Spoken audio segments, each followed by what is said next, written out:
বিসমিল্লাহির রহমানির রহিম। আমরা থ্রি ফেজ জেনারেটরের একটা ইন্টারনাল সাইট নিয়ে আলোচনা করতেছি। অর্থাৎ এই জেনারেটরে কেমনে কারেন্ট উৎপাদন সে বিষয়ে নিয়ে আলাপ হবে এখানে। অর্থাৎ জেনারেটরের এটা হচ্ছে মেন টেস্টর। অর্থাৎ এই মেন টেস্টর থেকে লাইন 1 2 3 লাইন তৈরি আছে। আর এই যে মেন রোটর অর্থাৎ হচ্ছে ফিল্ড কয়েল যেটা আমরা বলি, সাথে এখানে আছে। এটা নিয়ে এখন আমরা আলাপ করবো। অর্থাৎ এখানে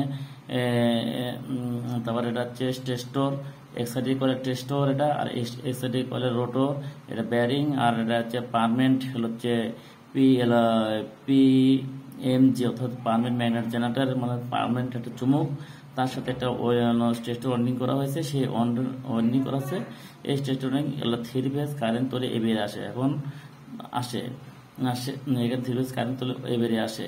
এবিআর থেকে এই অর্থাৎ এই পার্মানেন্ট চুম্বক যখন ঘুরবে, এই তামার এই স্টেটরের মধ্যে পার্মানেন্ট চুম্বক যখন ঘূর্ণন শক্তি তৈরি হবে, তখন এখানে বিদ্যুৎ তৈরি হবে। অর্থাৎ বিদ্যুৎ হবে থ্রি ফেজ। এই থ্রি ফেজ সাপ্লাই হচ্ছে পাওয়ার সাপ্লাই এবিআরে যাবে। এবিআর থেকে যাওয়ার পরে এখানে ডিসি কারেন্ট তৈরি হবে। সেই ডিসি কারেন্ট এখানে আসে এক্সাইটেডের যে রোটর, এক্সাইটেড রোটর এখানে স্থির থাকবে, কিন্তু টেস্টার ঘুরবে। এক্সাইটেড রোটরে সে কারেন্ট দিবে। কারেন্ট দেওয়ার পরে শক্তিশালী চুম্বক তৈরি হবে। আর শক্তিশালী চুম্বক তৈরি হওয়ার ফলে এখানে এই এক্সাইটিক্যাল কয়েলের টেস্টরে থ্রি ফেজ কারেন্ট তৈরি হবে। এই থ্রি ফেজ কারেন্ট এই যে রেক্টিফায়ার আছেন না, এই রেক্টিফায়ার, এই যে নিচে একটা রেক্টিফায়ার, এই রেক্টিফায়ার মাধ্যমে এই টেস্টরটা ঘূর্ণন থাকবে শ্যাপের সাথে, তার সাথে এই রেক্টিফায়ারের ডিসি কারেন্ট তৈরি হবে। অর্থাৎ এসি কারেন্টে কনভার্ট করে ডিসি কারেন্ট হবে।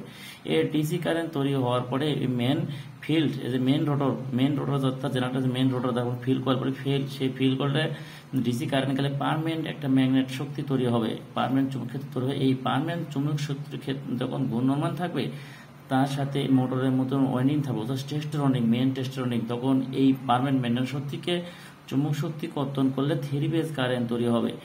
আর এই থ্রি ফেজ কারেন্ট তখন এই লাইন 1 লাইন 2 মাধ্যমে বাইরে সাপ্লাই করা হবে। আর এখানে স্টেবিলিটি ধরার জন্য থ্রি ফেজ থেকে আবার লাইন এবিআর এর লাইন 1 লাইন 2 তে সংযুক্ত করা হবে। অর্থাৎ এখানে এবিআরটা হচ্ছে তার লাইনের কনসেপ্টটা হিসাব নিকাশ করার পরে সে ভোল্টেজকে স্টেবল রাখার জন্য সে এই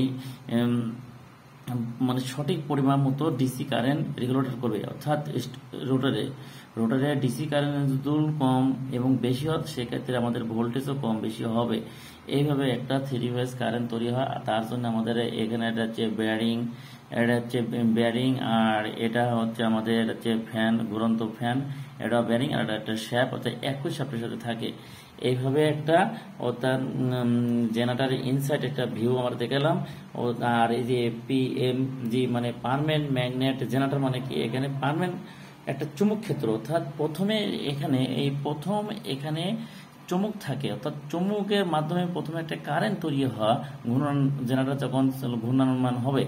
আর এই সেই চুম্বক শক্তির থেকে কন্ডাক্টর মাত্রতে টেস্টার ওয়ার্নিং যখন চুম্বক শক্তিকে ফ্লাক্সে কর্তন করে, তখন এই কর্তন থেকে বিদ্যুৎ শক্তি তৈরি হয়। আর এই বিদ্যুৎ তখন থ্রি ফেজ তৈরি হয়। এই থ্রি ফেজ বিদ্যুৎটাই আবার এভিআরে আসে।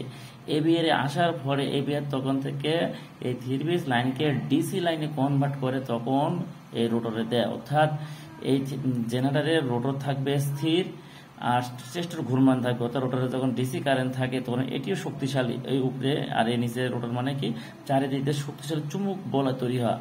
আর এই চুম্বক বলের মধ্যে যখন এই শ্যাপ ঘূর্ণন থাকে, তখন এখানে থ্রি ফেজ কারেন্ট উৎপাদিত হয়। আর এই থ্রি ফেজ কারেন্ট উৎপাদিত হওয়ার মানে এই যে ম্যাগনেটিক রেক্টিফায়ারের মাধ্যমে থ্রি ফেজকে ডিসি কারেন্ট তৈরি করে, এবং এই ডিসি কারেন্টটাই আবার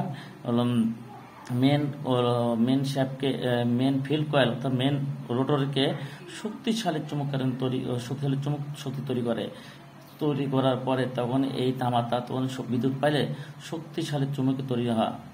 আর এই শক্তিশালী চুম্বকের ক্ষেত্রে মেন টেস্টর শক্তিশালী চুম্বক শক্তিকে কর্তন করার পরে এখানে পুনরায় শক্তিশালী থ্রি ফেজ লাইন তৈরি হয়। আর এই থ্রি ফেজ লাইন দেয় আমাদের ইন্ডাস্ট্রিগুলো এভাবে চালানো হয়। আর এই থ্রি ফেজ লাইনের সাথে আবার এবারের সাথে থ্রি ফেজ লাইন সংযুক্ত করা থাকে এটি কন্ট্রোল সিস্টেমের জন্য এবং ভোল্টেজকে স্টেবিলিটি ধরে রাখার জন্য সেম ভাবে এইভাবে কারেন্ট তৈরি করা। তারপর এইভাবে কারেন্ট লাইন 1 লাইন 2 আমরা বিভিন্ন ডিস্ট্রিবিউটরের মাধ্যমে দিয়ে যেমন কন্ট্রোল সিস্টেম করে আমরা মোটর চালাতে পারি এইভাবে একটা বিদ্যুৎ শক্তি থেকে।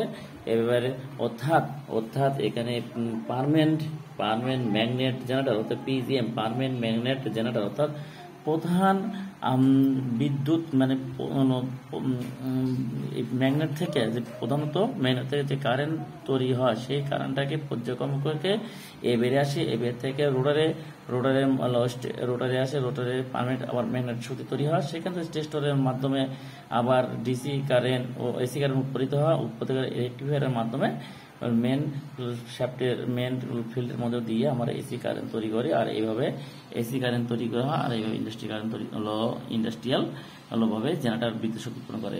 আল্লাহ হাফেজ।